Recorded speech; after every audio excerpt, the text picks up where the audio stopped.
बाबा जी, आपने तो TV channel पर यह कहा था कि कौन सी सरकार आपको चाहिए?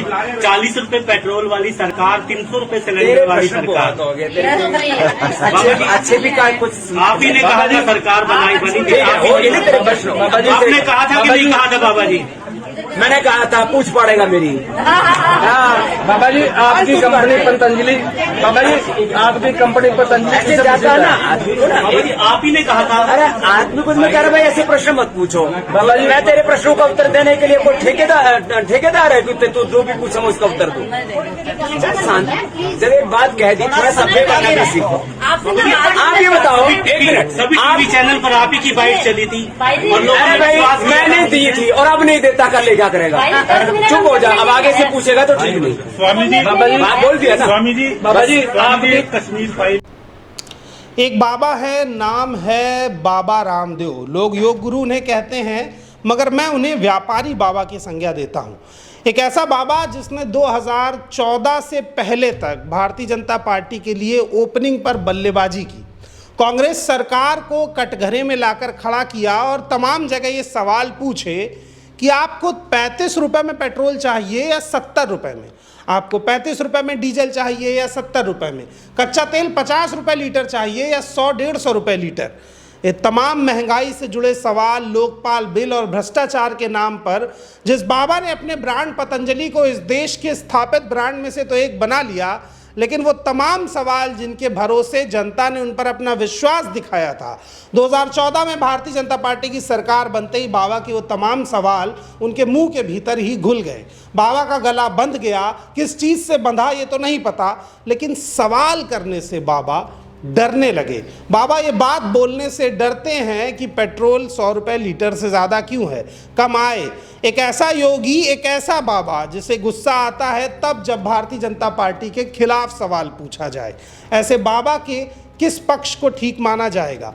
एक ऐसा बाबा जिसने कोरोना में झूठ बोल करके करोड़ों लोगों को कोरोनिल बेच दी, ये कहते हुए कि ये कोरोना की दवा है। एक ऐसा बाबा जिसने कोरोना के दौर में डॉक्टरों पर सवाल खड़े किए, उनकी दवाइयों पर सवाल खड़े किए, उन्हें बेइज्जत तक किया, मगर ये सरकार खामोशी से उस बाबा को अपनी गोद में झूला झुलाती रही। वजह क्या थी नहीं पता, लेकिन ये बाबा न जाने कैसे 2014 के बाद इस देश के तमाम बड़े मीडिया चैनलों के प्राइम टाइम का हिस्सेदार हो गया। वो तमाम एंकर जिन्हें सरकार से पेट्रोल, डीजल और रोजगार के ऊपर सवाल करने चाहिए थे, वो बाबा से सटकर बैठकर योगासन कर रहे हैं और लाइव प्रसारण आपको टीवी पर दिखाया जा रहा है। आपकी ज़िंदगी में आपके पास नौकरी नहीं है, रोजगार के अवसर नहीं है, आपके बच्चे स्कूल में पढ़ नहीं पा रहे हैं, कोरोना से आपके घर में कोई पीड़ित है, अस्पताल में बेड नहीं मिल रहा है। इन सभी चीज़ों को छोड़िए, आइए सुबह 8 बजे मेरे साथ बैठिए, हम दोनों लोग मिलकर योग करेंगे और इस देश की सभी समस्याओं का समाधान कर देंगे। ऐसा कहने वाले बाबा ने जब एक पत्रकार ने उनसे सवाल पूछा कि आज 2022 जब चल रहा है, पेट्रोल डीजल दोनों सेंचुरी लगा चुका है, तब बाबा जी आप खामोश क्यों रहते हैं? तो बाबा जी ने कहा, मैं जवाब नहीं दूंगा, मेरा क्या कर लोगे, दोबारा सवाल पूछोगे तो तुम्हारे लिए अच्छा नहीं होगा। ये धमकी भरा अंदाज इन बाबाओं के भीतर कैसे आता है?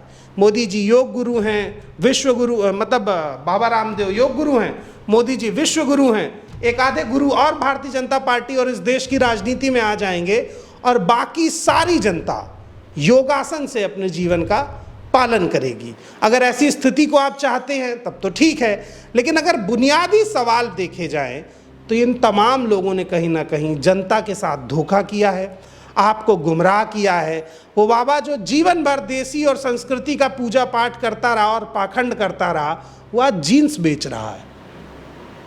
क्या आपको एक बार भी नहीं लगता है कि आपकी सांस्कृतिक धार्मिक भावनाओं को एक बाजार बनाकर पतंजलि ने अपना ब्रांड स्थापित किया है और उस पतंजलि की आड़ में इस प्रदेश के न जाने कितने स्वदेशी छोटे छोटे संस्थान जो चल रहे थे, उनके मार्केट को क्रश कर दिया गया। किसी भी मानक पर पतंजलि खरा नहीं उतरा। पतंजलि की तमाम चीज़ों को मानक से नीचे बताया गया और उनके ऊपर तमाम प्रयोग में वो स्वास्थ्य के लिए हानिकारक भी पाई गई, लेकिन एक बार भी कार्यवाही नहीं हुई। वही बात है कि जब सैया भय कोतवाल तो डर काहेगा। बाबा रामदेव की दोस्ती जब इस देश के चाणक्य और इस देश के विश्व गुरु माननीय मोदी जी से है, तो फिर आखिर कार्यवाही करेगा कौन? क्योंकि पुलिस प्रशासन और तमाम न्याय व्यवस्था तो विपक्ष की सरकार के लिए बनी है। देखते रहिए बोलतंत्र और जानते रहिए तमाम सच्चाई, और उठता रहेगा इसी तरह तमाम पाखंडियों के ऊपर से पर्दा। धन्यवाद।